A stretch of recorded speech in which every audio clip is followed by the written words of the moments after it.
Hola, hola, les doy la bienvenida a un nuevo episodio de Finanzars. Hoy tenemos la presencia de Elena Alonso. Ella es economista. Bienvenida. Gracias. ¿Cómo estás, Martín? Muy bien, gracias a vos por este tiempo para darnos claridad sobre varios temas y ayudarnos a entender cómo invertir.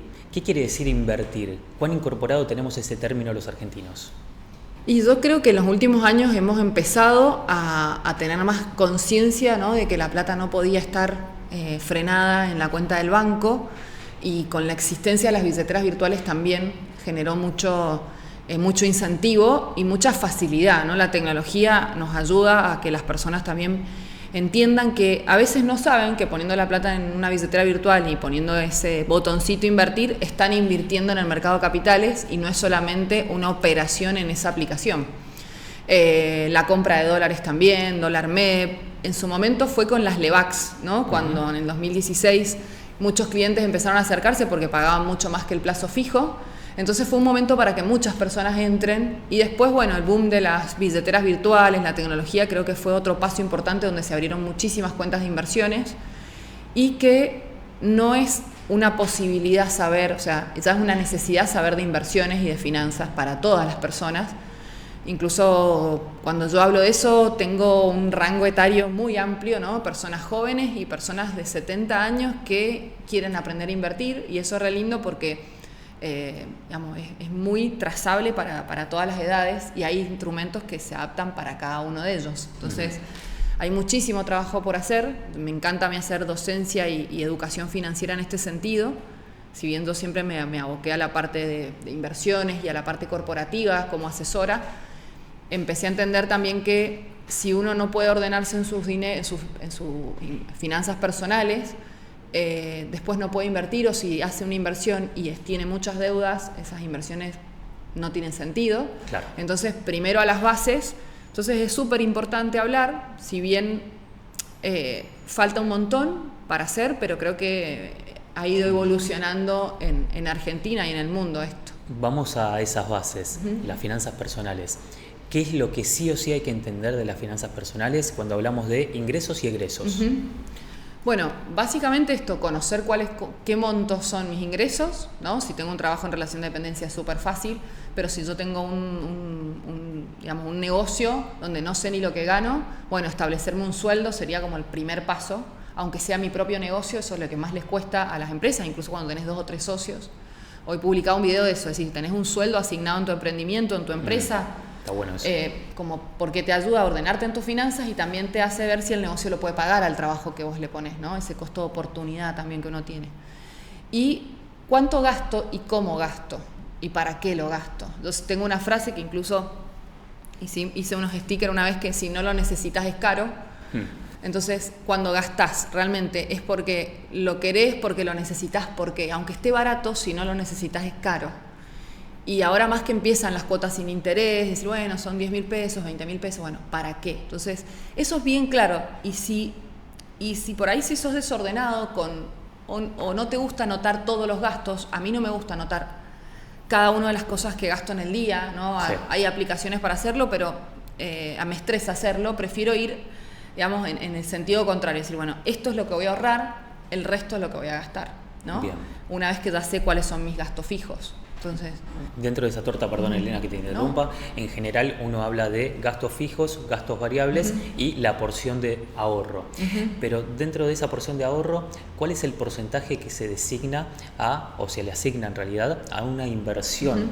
Pensando en que no sea dejar el dinero estancado. Todo el ahorro tendría que ir a inversión, ¿no? El ahorro no es invertir, entonces esa es la primera base. Y depende de los objetivos que tenga y la edad que tenga, cuáles son. Digamos, de corto, mediano, largo plazo, como se dice. Y esto es súper importante porque a veces las personas viven mucho el día a día y no tenemos objetivos financieros, ¿no? Claro. Estos objetivos financieros, y pensás, uy, un gigante. No, es irme de vacaciones, cambiar el auto, mejorar mi estilo de vida o cambiar mi estilo de vida, y eso me hace ser proactivo con mi actividad real, que es el laburo, ¿no? De donde uno tiene ingresos reales. Que sobre eso a mí me gusta hacer mucho pie, porque en realidad las inversiones es para cuidar el dinero, y sí puedo vivir de las inversiones cuando me jubile, que eso es como el sumum de los objetivos financieros, que es tener un fondo de retiro, ¿no? Claro. No tener que pagar un seguro de retiro, que son muy caros y que es para la gente que no tiene el hábito. Entonces, construir ese hábito es súper importante. Y a veces, cuando me establezco objetivos financieros, digo, che, la estructura de gastos no la puedo achicar, los ingresos que tengo no me alcanzan para lo que quiero hacer. Entonces me motiva a buscar otras alternativas de trabajo, buscar ingresos extras, o dentro de mi empresa ponerme objetivos para que me generen los pesos, ¿no? Los ingresos que necesito para vivir. Entonces, el orden financiero, yo digo que las finanzas te pueden cambiar la vida por esto, no porque la plata de un momento a otro te vas a volver millonario, Claro. sino por el cambio de mentalidad en este sentido, que te hace como revolver un poco cuáles son tus objetivos en el tiempo. Cuando hablas de cambio de mentalidad se abren un montón de puertas, sí. Y me gustaría empezar directamente por cómo una persona que no tiene el hábito del ahorro, mucho menos el de la inversión, cambia el chip para decir, bueno, voy a ahorrar, aunque me cueste mucho más llegar a fin de mes, porque tal vez tenga el hábito de me sobró esto, lo guardo, en lugar de ahorro y después vivo. Uh-huh. ¿Cómo hace para cambiar ese chip? ¿Cómo se logra sosteniendo el mismo estilo de vida? Poniéndose objetivos para mí es el primer paso. O sea, una vez que vos estás ordenado, que sabés, ¿no? Esto, cuánto gasto, cuánto gano, y en el tiempo, ¿no? Completarlo, digamos, en el tiempo. Poner un plazo. Claro, decir, bueno, agarrás los resúmenes de tarjeta de crédito, ves cuánto vas a pagar de acá a 6 meses. Hoy, con una inflación a la baja, es más fácil predecir los gastos fijos. Y también está bueno esto de usar herramientas que existen. En el INDEC hay una página que es una calculadora de tu propia inflación, porque yo siempre decía, ¿no? Siempre lo he dicho hace mucho tiempo, es calcular tu propia inflación. La del INDEC es un dato genérico de cómo se está comportando el nivel de precio general de una canasta, pero en mi casa no me dice nada. Claro. Si yo vivo con mi hijo sola, mi estructura de gasto es muy diferente a alguien que tenga 3 hijos o a una persona que viva con la madre o sea, depende, o mismo si hay algún problema de salud. Entonces, depende mucho de eso y saber cuánto es, cómo se comporta mi estructura de gastos respecto a la inflación, e incluso te muestra la correlación que hay de la inflación nacional, claro, con la de tu casa. Entonces, tener bien claro eso y establecerse objetivo, decir, bueno, ¿qué quiero hacer? ¿No? Decir, bueno, primero, por ejemplo, un objetivo puede ser tener un fondo de emergencia, ¿no? Que por ahí es muy trillado, pero decir, se me rompió el auto, la heladera. Hoy no es poco dinero eso. No. Me voy a endeudar para pagarlo, tengo crédito.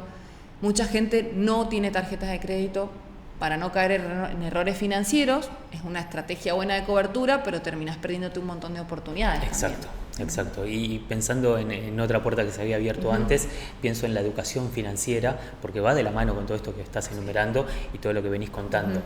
¿Cómo está el argentino promedio respecto de la educación financiera que pudo haber adquirido y cuán importante sería incorporar una materia en el colegio, por ejemplo? Bueno, a mí me encanta el hecho de promover la educación financiera y que esté en el ámbito educativo. Pero creo que a veces tenemos la costumbre, ¿no?, de quejarnos de que no, el Estado no lo da. Y en la casa, ¿qué haces para educar a tus hijos? Yo tengo un hijo de 11 y en mi casa, pobre, él ya tiene una madre que se dedica a esto, entonces, bueno, por ahí tiene otra info, pero los amiguitos cuando empiezan a escuchar enseñarles por lo menos la diferencia que hay entre gastar ahora y gastar después, el valor del dinero, el valor del trabajo, ¿bien? Y que ellos también van teniendo sus pequeños objetivos. Entonces, creo que en el nivel que estamos hoy hay muchísimo por hacer, pero todas estas cosas, y la verdad es que las redes sociales y todo, impulsan mucho a que la gente por lo menos vaya escuchando. Sí. Y esto de ser como persistente, ¿no? Como el pajarito el que te seca la cabeza, decir, ¿cómo hago? Bueno, es escuchar, y los hábitos se incorporan así. Es como, yo lo asocio mucho a entrenar. A mí me costaba un montón tener un hábito para entrenar. Nunca fui a hacer un deporte de chica, entonces de grande me costó mucho, si bien siempre he ido al gimnasio, pero me lo empecé a setear como una reunión. Claro. Una vez que ya hice el hábito, listo, yo haga lo que haga, en algún momento del día tengo que ir a entrenar porque ya se me hizo un hábito. Bueno, si yo te veía hace 10 años atrás, decía, no sé si lo voy a lograr. Bueno, pero me lo puse como un objetivo y trabajé para eso. ¿Te imaginas obtener más del 1000% de rentabilidad en solo un año? En Finanzars VIP lo hicimos posible. Te presentamos un exclusivo servicio de suscripción diseñado para proteger tus ahorros y maximizar tus ganancias. Por ser miembro de Finanzars VIP vas a recibir importantes beneficios. Análisis de mercado de nuestros expertos para que sepas qué puede pasar en el mercado. También las noticias más importantes del mundo financiero para saber cómo actuar y cómo cuidar tu capital. Seguimiento en tiempo real de nuestra cartera de inversiones, qué compramos y qué vendemos en detalle. En los últimos 12 meses hemos logrado más de un 1000% de rentabilidad. Informes semanales y mensuales que te mantendrán al día sobre tendencias y oportunidades. También te brindamos encuentros semanales con expertos del sector para que despejes todas tus dudas. Todo esto y mucho más en tu WhatsApp, por mucho menos de lo que te cuesta un café por día. Para ser miembro VIP, hace clic en el enlace de la descripción o en las tarjetas y empezá a cuidar tu economía personal con Finanzars VIP. Recién hablabas de las redes sociales y de cómo se va inculcando de a poco esto de la educación financiera. Pero también hay riesgos, porque de repente aparece alguien que te vende el oro y el moro y te dice en 3 días ganas $3.000 y vivís así, vivís asá. ¿Cómo se hace para combatir eso con educación financiera real? Bueno, por eso es tan importante. Estafas van a existir siempre, ¿no? La culpa es del que estafa, no de los estafados, eso está claro. Pero si uno se educa y entiende, corre menos riesgos. Y hay una frase que a mí me gusta mucho de Warren Buffett, que es: el riesgo está asociado a lo que uno desconoce. Si vos no conocés lo que estás haciendo, el riesgo a equivocarte, a cometer errores es muy alto. Perdón. Recientemente, hace pocos días, gente que de verdad conocía que hacía o presuntamente conocía que hacía, involucrándose en criptoactivos, confió en alguien y fue estafado. Entonces, ¿cómo se hace también cuando hay actores preponderantes de la política, en este caso Argentina, pero ha pasado en otras partes del mundo, para no caer en esa estafa? No hacer lo que alguien te dice primero, ¿no? Desde un primo familiar hasta una persona de referencia, porque lo hace el otro, lo hago yo. ¿Por qué lo vas a hacer vos? Primero preguntarte qué es y entender. Si no entendés lo que es la blockchain, una criptomoneda, ¿para qué vas a invertir? La gente que invirtió tenía idea, como decir, ¿no? Porque era algo más sofisticado, no era como comprar en una billetera un USDT o un Bitcoin. Pero sí el hecho de qué pasa a veces, a qué está asociado, a que quiero ganar rápido plata. Las estafas, esquemas Ponzi o las estafas es porque te ofrecen ganar dinero. Y el otro día, sin ir más lejos, hablaba con alguien, digamos, que trabaja como repartidor y me decía: yo gané un montón de plata con un esquema así. Le digo, bueno, me dice, yo sabía que era raro, pero me salía a tiempo y gané dinero. Bueno, cuando vos entrás en esa, sos parte de esa estafa, porque cuando entendés que es un esquema piramidal, vos también estás siendo parte y estás solventando esa situación. Entonces, hay gente que sabe, pero se aprovecha de la situación. Y entender que es por eso digo que radica en la plata la vas a hacer fácil trabajando, que no es fácil. Y el resto, las inversiones son para cuidar. Podés hacer operaciones, pero para hacer trading tenés que estudiar un montón de tiempo. Claro. ¿No? Eso hay que desconfiar. Si me hacen meter gente, digamos, si me ofrecen una rentabilidad mensual, una rentabilidad promedio moderada es un 8 en dólares. Si me ofrecen el 4 en dólares mensual, nada, hay que salir corriendo y ni meterse ahí. Claro, es llamativo ya. Y si bien ya lo contaste con lujo de detalle, seamos concretos. ¿Existe esa posibilidad segura de ganar dinero en poco tiempo, mucho dinero en poco tiempo? ¿Existe eso? Para mí no. Si podés tener una suerte, ¿no? O de que entras en un activo y justo pega el salto y te salís, puede pasar. En la bolsa puede pasar. Sí. Claramente puede ser un activo 10% en un día, o el que invirtió, no sé, en Nvidia, que el crecimiento que tuvo fue monstruoso, pero si justo te metiste en ese activo y bajó porque justo salió esta compañía china que de repente invierte con mucha menos inversión, hace lo mismo y se te cae todo, y porque te dijo el amigo que invirtieras porque había ganado un montón, entraste. Entonces siempre ronda sobre eso. Si vos la pegás en la bolsa porque tenés una acción, pero te la dejás de largo plazo, es una cosa. Ahora, si vos lo haces para hacerte millonario, ahí está el error, ¿no? Entonces, no pretender que las inversiones salga la fuente de mi ingreso, digamos, más grande, pero sí puede ocurrir eso, y tiene que ocurrir si uno durante muchos años invirtió en la bolsa, a los 65 años podés vivir de esas inversiones por el resultado, ¿no? Y en la magia del interés compuesto y de la constancia en una inversión. ¿Qué es lo que indefectiblemente tenemos que saber a la hora de invertir, sea en el activo que sea? Bueno, esto es decir, bueno, tengo esta plata, ¿qué hago? Bueno, lo primero es qué tiempo tengo para ese dinero, ¿no? Esta es la charla que tengo con empresas, con personas que quieren invertir. Bueno, primero, ¿cuál es el tiempo, ¿no? Si ha invertido antes, si tiene experiencia, cuál es el perfil, ¿no? Que esto está trillado, pero es así. Y yo siempre digo, bueno, ¿cómo saber cuál es el perfil? Si de repente pones 100.000 pesos en la cuenta de inversiones, ¿no? Y te metes a la semana y ves que tenés 70.000. ¿Qué haces? Nada, me insultás por decir, ¿por qué dice caso Elena a invertir? La otra opción es, che, no, había que esperar porque esto era algo de más largo plazo. Y el otro dice, che, bajo, voy a poner más plata. Bueno, ahí tenés los 3 perfiles, ¿no? Conservador, moderado y arriesgado. Bien. Entonces, hay que hacer cosas que no me hagan doler el estómago. Si yo voy a invertir y voy a estar todo el tiempo viendo la cuenta de inversiones, y está mal. ¿Por qué? Porque perdés el foco de lo importante, que es generar trabajo, estar con tu familia, descansar en el momento que tenés que descansar. Entonces perdés el foco realmente, y las inversiones tienen que ser algo que, si bien, está todo en rojo, yo siempre cuando está todo en rojo sale un video mío, no miren la cuenta comitente, esperen, son renta variable, bonos argentinos, son volátiles, hay que esperar, y si no, métete en activos más conservadores, ¿bien? Entonces para eso hay que educarse, o si tengo mucho dinero, puedo pagarle a un asesor, bueno, que me diga dónde ponerlo, y yo hace lo que me dice de acuerdo a mi perfil. Claro, un operador. Pensando justamente en eso y ya metiéndonos en diferentes paneles, después de un 2024 con acciones argentinas que fueron por las nubes y a las que les fue muy bien, ¿qué se espera en este 2025? Pensando en diferentes sectores y por ahí segmentándolo. A ver, para mí este año va a ser muy volátil porque pasan estas cosas, ¿no? Estos cisnes negros,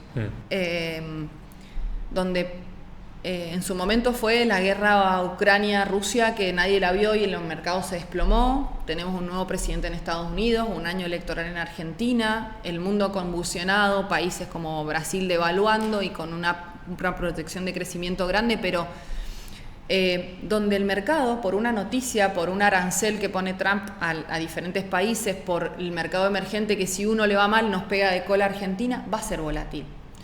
Entonces, si queremos estar tranquilos, podemos posicionarnos en algo como una obligación negociable, un bono corporativo que me asegure una renta que cada 6 meses me paga capital, intereses, de acuerdo a cuál, y sé que en esa cuenta voy a tener como el goteo y que va tranquilo, y si me la dejo hasta el final yo me aseguro que voy a tener una tasa interna de retorno y la conozco, ¿no? Que puede ir entre el 8, el 10, el 7, depende cuál, y también ahí ver cuáles son las que tienen. Yo siempre publico cuáles son las que tienen liquidez, volumen y que tienen buen historial crediticio. Claro. Entonces esa sería una opción, pero va a ser un año donde va a ser muy volátil porque es un año electoral político y vamos a estar con estas noticias, el rojo, el verde, todo para arriba, todo para abajo, bastante tiempo. Vimos, como decía antes, un 2024 con sector energético muy arriba, financiero también. ¿Qué puede pasar este año con esos 2 sectores puntualmente? A mí me gustan esos 2 sectores. Yo sigo como incorporando en las carteras, ¿no? YPF, Vista, después Vista tenés... CDR. Claro, Vista CDR, después tenés... no sé, en la parte de financieras los bancos para mí siguen siendo... van a empezar a trabajar como más bancos, entonces también el abanico que tienen para prestar y las empresas con mucha necesidad de capital de trabajo. Entonces yo veo que son 2 sectores que me gustan, incluso acá y en el exterior también, a través de CDRs o digamos de los instrumentos directos, y también diversificar en otros países como Brasil, creo que tiene mucha potencialidad de crecimiento. En Argentina tenés el CDR del ETF, que conglomera mucho mercado de Brasil, y también hay un montón, hay 13 más CDRs de Brasil. El tema es el volumen ahí, entonces ojo con eso, digamos, si voy a operar algo, ver qué volumen tiene, no solamente el precio y la recomendación, sino que después me pueda salir y tenga también el precio en dólares y en pesos, que cotizan en las 2 monedas. ¿Y otros sectores para este 2025, pensando en que tal vez se reactive la obra pública? ¿Qué ves con las transportadoras? Todo lo relacionado a la energía, ¿no? Los proveedores de energía, después las empresas de consumo también, creo que con la reactivación económica también pueden funcionar. Y esto en un año, esto por ahí es el análisis que se hace en una mesa para elegir las carteras. Porque muchas de las preguntas que me hacen es, bueno, ¿y cómo sé si invertir en la acción o en el bono de esa empresa, ¿no? Sí. ¿Cuándo elijo? Bueno, si estamos en una época de crecimiento económico y que esa industria va a crecer, voy a tener más posibilidades de ganar si voy a la acción que si voy al bono.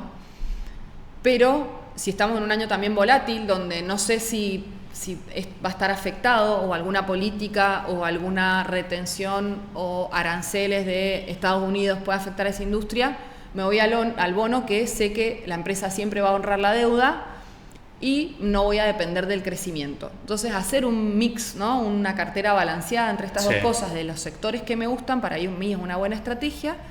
Y el que sabe claramente, esto es más avanzado, digamos, apalancarse, cubrirse con opciones financieras también. Pero bueno, esto es como otro level que la mayoría de las personas no saben. Obvio, esto, pero sí está bueno, o hacer por ahí estrategias con dólar futuro.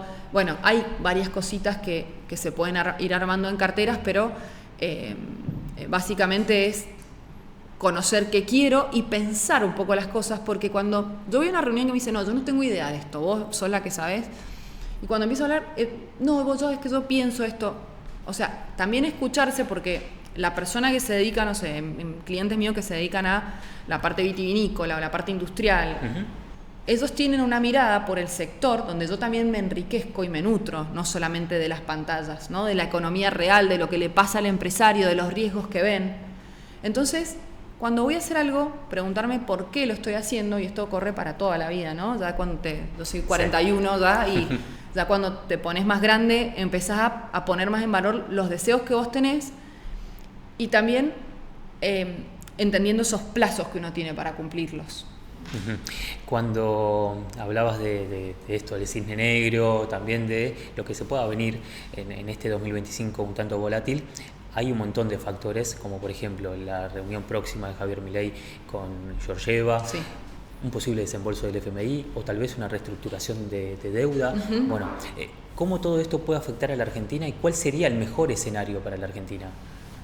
Yo creo que, bueno, la noticia, yo justamente el lunes, cuando fue todo el lío de Libra y de toda esa cuestión que ensució bastante el mercado y bueno, y genera muchas incertidumbres y también, nada, como decepciones en cuanto a algunas cuestiones, para mí hay cuestiones macro que están marcando muy fuerte la agenda económica, y que no había ocurrido hace muchísimos años, ¿no? Superávit fiscal, financiero, las balanzas comerciales, déficit, o sea, estamos pagando menos, gastando menos de lo que entra en el Estado, que eso es un montón y se va manteniendo en el tiempo. Parece muy básico, pero es un montón y no sucedía hacía mucho. Inflación a la baja, dólar estable, que, digamos, sí, se puede discutir, y bueno, que Milei dice que no hay atraso cambiario, que los empresarios esperan una estabilidad macroeconómica que es muy importante. Y este acuerdo con el FMI que hizo, justamente digo, bueno, si las señales van más por esto, que es lo fundamental que está pasando,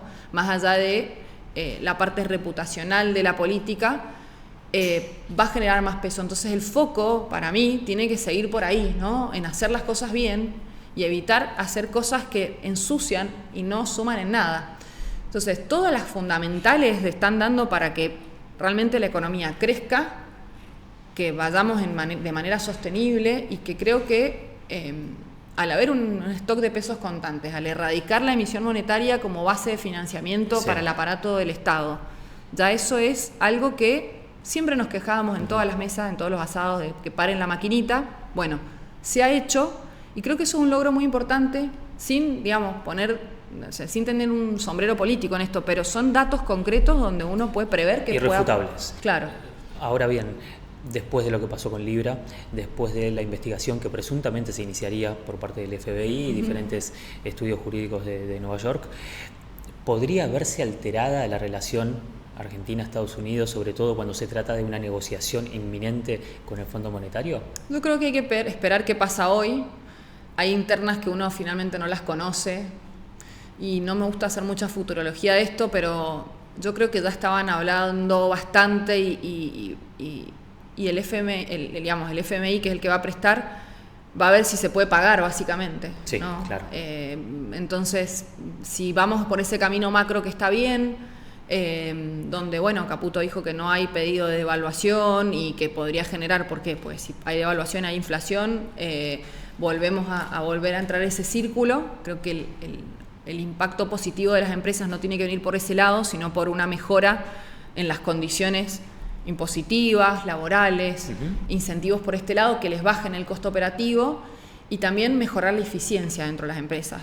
En un esquema donde estábamos cerrados y muchas empresas que quedaron obsoletas en un montón de sistemas, de cosas que no pueden competir con el resto del mundo. Y bueno, ¿cómo va a apoyar el Estado para que puedan, que haya crédito privado, para que puedan innovar dentro de la industria y bajar la carga impositiva? Pero bueno, tenemos que seguir con superávit fiscal para que eso ocurra. Surgen muchas preguntas y tengo miedo que nos quedemos sin tiempo pensando en muchas puertas que se van abriendo, y una tiene que ver con Luis Caputo, que lo acabas de mencionar. Indefectiblemente podemos hablar de cepo, dado que es un tema que en este canal interesa bastante y lo tocamos muy a menudo. Según Caputo, se va a levantar en algún momento del año. Según Milei, antes del 31 de diciembre y más cerca de esa fecha seguramente. ¿Qué contexto tiene que haber a nivel macroeconómico para que se levante el cepo en la Argentina? Yo creo que ya se está dando. El tema es esto, el desembolso del FMI va a ser un crucial para esto. Y cuando decimos levantar el cepo, no es que se levanta Caputo y dice listo, no hay más cepo. Ya se han ido sacando cosas del cepo, sí, ¿no? Sí. Es decir, ya no tenés más la restricción de los $200. Con el stock de pesos que hay y el aumento de gastos que tienen las familias, no van a salir corriendo a comprar dólares. Las importaciones, si el dólar está igual, ¿no? El dólar, no hay brecha cambiaria, el incentivo de pedirle dólares al banco o comprarlo en el mercado financiero a alguien que los quiere vender, es igual para la empresa. Entonces la demanda de dólares no va a vaciarle el arca a las reservas, y básicamente es que por ahí estos ruidos pueden complicar, ¿no? Como el que ocurrió con Libra, de expectativas. Si se siguen comportando las variables macroeconómicas como vienen comportando y dejan de aparecer estas cuestiones que hacen ruido en la parte reputacional o de gestión política del gobierno, yo creo, ¿no? Que al decir, bueno, va sacando las medidas, ¿y qué es lo importante del cepo? No es solamente el hecho de poder sacar plata al exterior, sino que las inversiones no vienen por el miedo de no poder sacar esa plata al exterior. Esa era la siguiente pregunta. ¿Por qué no llegaban esas inversiones? ¿Y en qué momento se podría llegar a esperar esas inversiones pensando en todo lo que ya venís describiendo? Para mí, después de las legislativas. Para mí va a ser, es como un punto de inflexión, ¿no? Creo que casi todos pensamos lo mismo. Es decir, bueno, una vez que se ponga más sólido el contexto político y que el cepo esté más cercano de salir, ahí puede, venir, están todos como expectantes, ¿no? Que pase esa situación, más allá del RIGI o del mini RIGI que viene ahora para las pymes. Pero bueno, creo que es como un paso más que tiene que existir, y hasta ese momento, si bien vienen inversiones, pero hay muchas inversiones de los propios argentinos también en las industrias hoy. Gracias Admirals, sponsor del canal, por confiar una vez más en nosotros. Admirals es un broker internacional regulado. En este broker vas a poder invertir en acciones de todo el mundo. También acceder a más de 350 ETFs, muchas más opciones que las limitadas que ofrecen los CDRs. Admirals tiene también diferentes variantes de depósito, siendo las más conocidas para los argentinos cripto y transferencia bancaria. Finalmente, en caso que quieras comenzar, incursionar y practicar en el mundo del trading, vas a poder hacerlo con una cuenta demo, sin poner en riesgo tu capital, porque contarás con dinero ficticio. Desbloquea una amplia gama de instrumentos financieros globales, mejora la diversificación de tu cartera y aprovecha las oportunidades de crecimiento internacional con una facilidad y flexibilidad inigualables con Admirals. Te dejamos el link para crear tu cuenta en la descripción del video y en las tarjetas. Gracias Admirals. Ahora quédate con nosotros que hay más programa. Cuando hablamos de inversiones, pensamos directamente en algunos sectores puntuales y en la reactivación también de otros sectores. Esto que decíamos, llega una inversión para, por ejemplo, imaginemos un yacimiento, se va a reactivar la construcción, se van a reactivar otros sectores. ¿Ves viable que eso suceda este año, después de las legislativas efectivamente, o debería haber otro contexto más, algún apalancamiento más? Yo creo que va a empezar a pasar en este año, pero el resultado de toda esa cadena de valor que hacen las diferentes industrias y también qué es lo que están haciendo los gobiernos de cada provincia. Si hablamos de minería, por ejemplo, ¿no? Hay oferta laboral, hay oferta, de proveedores para esa industria, después tenés toda la parte de Vaca Muerta, Neuquén. Hay oferta de esto también, mano de obra, capital humano, empresas proveedoras de los diferentes sectores, o van a venir las empresas afuera a proveerlo. Entonces, ¿cómo prepara cada gobierno provincial esa matriz productiva? Porque no es solamente tarea de la nación, ¿no? O también la parte impositiva, tiene que venir un alivio de parte de las provincias con ingresos brutos, que es un impuesto súper distorsivo. Entonces, es como, tiene que cambiar un poco la mentalidad de decir, hay muchas provincias que eran muy estado dependiente en sus ingresos, no tenían recursos genuinos, y 7 de cada 10 empleados eran públicos, son públicos, y eso tiene que cambiar. Entonces, hay que hacer un trabajo que no creo que todo ocurra en un año. En algunas de esas provincias ni siquiera hay elecciones, entonces es gravísimo. Vuelvo al tema dólar, porque si bien no te gusta hacer futurología y es lógico, ¿el dólar está atrasado? ¿Y cuál sería el valor del dólar en caso de levantarse el cepo pensando en un plano ideal? Para mí no está atrasado el dólar. Para mí, si hay devaluaciones como dar un chupetín para que puedan liquidar y eso va a generar más inflación y los costos van a volver a aumentar, entonces siempre vamos a estar atrás. Para mí el alivio, como te decía antes, tiene que venir más por la parte de eficiencia productiva y por la parte impositiva, ¿no? No puede ser un socio más mayoritario el Estado en las empresas. Claro. Entonces, la competencia leal entre una empresa que viene de afuera con una argentina, cuando las dos son eficientes y que esta deja de ser eficiente porque está el Estado, ahí está el problema. Entonces creo que hay que trabajar sobre esa línea, pero no creo, ya devaluó el gobierno cuando inició y después hemos tenido 2% de devaluación y claramente hay empresas que no pueden, que han tenido que cambiar el modelo de negocio o dedicarse al mercado interno o cambiar un poco la estructura por esta situación, pero tampoco está bueno ir, devaluando la moneda para evitar un mal por un tiempo y después tener que volver a hacerlo porque pasa lo mismo. Entonces creo que hay que tener paciencia en esto. Las empresas tienen bastante paciencia y vienen teniendo bastante paciencia en esto. Sí. Creo que una vez que ya el superávit fiscal se mantenga un año más, empiecen a bajar y, como te digo, no es solamente el Estado nacional, sino el Estado provincial. Hablabas de paciencia y pienso también en la gente, más allá de las empresas. Hablabas de un cambio de estructura de negocio de las empresas, pero ¿qué pasa con la gente? Y acá me meto en estos cambios ya impositivos y tributarios que tienen que ver con la figura de los colaboradores, diferentes parámetros a la hora de contratar o no, por ejemplo, tiempo de prueba, contratación, que puede ser como colaborador, dependiendo si tenés hasta 5 colaboradores, entonces ya no lo tenés en relación de dependencia. ¿Qué pasa con la gente en este contexto país? Bueno, hemos tenido la sensación de que siempre teníamos pesos en los bolsillos. Eso se debe al impuesto inflacionario, o sea, el impuesto que genera la inflación, justamente, que se traslada a precios, pero como tenés la plata en los bolsillos, eso por lo menos te deja tranquilo. Pero lo terminás pagando caro. Pasa es que a corto plazo tenés la sensación de que no te falta plata. Como se ha ido justamente aspirando todos esos pesos de la economía, la gente ha sentido sensación, pero también porque le han aumentado mucho los costos, no es solo sensación, ¿no? Es los impuestos que representaban muy poco del valor del gasto de una familia. En algunos sectores muy poco, en sectores que sí lo pueden pagar, ¿no? Una tarifa social. Hoy el valor del gas, la luz, el agua, no tanto, pero tienen su peso, tienen un porcentaje grande dentro de lo que te representa el alquiler. Antes era un 5, un 10, ahora ya es decir, bueno, ¿y cuánto más o menos? ¿No? También uno cuando alquila dice, bueno, ¿y cuánto más o menos estás pagando de luz, de gas? Son datos que tenés que tener antes de decidir irte a un lugar.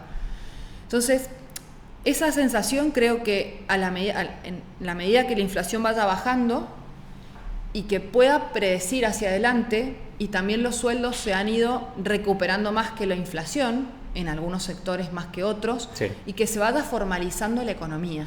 Para mí, subsistimos mucho todo el año pasado porque empezó a salir pesos de esa economía informal y metiéndose en el mercado, porque decís, ¿cómo puede ser aumentándote tanto los costos y los gastos en la familia que pudieran seguir viviendo, ¿no? Sí. Y que la pobreza haya disminuido, según los datos oficiales. Según los datos oficiales, sí. Entonces, ¿cómo es posible? Bueno, para mí se debe mucho a esto, a la economía informal, y que ojalá podamos llegar a una economía más formal, pero que no sea un castigo impositivo hacerlo. Uh-huh. Entonces, bueno... Hay que crear otras condiciones. Correcto. Porque ¿de dónde recaudás? Uh-huh. Correcto. Entonces, bueno, creo que las certezas, comunicar las cosas, que el Estado tiene que estar presente en los sectores vulnerables. Yo soy economista, pero no es que tengo el sombrero liberal de decir, bueno, listo, el Estado no, que no esté presente. No, hay sectores vulnerables, los jubilados, que ya venían con condiciones, o sea, no puedes dejarlos de lado, personas que no tienen otra opción que es la jubilación. Exacto. Y que no pudieron ahorrar y que tienen un nivel de vida muy tranquilo y tienen que salir los hijos a bancar porque si no, no pueden vivir. También la gente que vive en condiciones que no tiene salarios que le alcance, y que para que el niño vaya al colegio el Estado tiene que estar presente. Se puede mejorar después con un montón de planes sociales que ayudan, pero en todos los países hay asistencialismo. Yo tengo Francia es bastante asistencialista, pero estuve en Europa hace poco con una tía y el Estado le manda 2 mujeres por día, le paga la mitad del alquiler. Digo, pasa en estados europeos, pasa. El tema es que el Estado lo pueda hacer consistente en el tiempo, que esté presente en esos sectores, y que finalmente en ese espacio no se puede comportar como una empresa el Estado, ¿no? Exacto. No es rentable esa persona, no importa, tengo que estar presente, tiene que tener salud. Es el debate eterno de Milei es un gran economista, hay que ver si es un buen político teniendo en cuenta al pueblo que está detrás. Esa es la diferencia con la empresa. Sí, no ha dejado de haber asistencialismo. No. Incluso han ido aumentando en algunas cuestiones, porque creo que fue el foco, ¿no? Con los jubilados habría que ver si les alcanza estas fórmulas de ajuste que se hicieron. Y creo que también el tema de que existe PAMI también que solventa y da un montón la salud pública sigue funcionando. Yo lo conozco de cerca ahora con un caso muy cercano donde está con un problema de salud muy grande y no ha tenido que poner un peso en ningún estudio y está siendo atendido igual. Los tiempos son otros, claramente, depende de dónde estés. Pero... tiene que existir, el Estado presente para que las condiciones, o sea, uno no elige dónde nacer. Y de repente mis condiciones son muy diferentes a las tuyas y a la persona que está caminando en la calle. Y claramente vamos a tener otras protecciones en la vida, pero que por lo menos podamos estudiar, que podamos no tener que trabajar desde chicos para poder estudiar, sea el padre que tenga, ¿no? Uh-huh. El Estado ahí en esos sectores tiene que estar. Vivienda, salud y educación. Y educación. Gracias, Elena. No, gracias a vos, Martín, un gusto. Y gracias a ustedes también.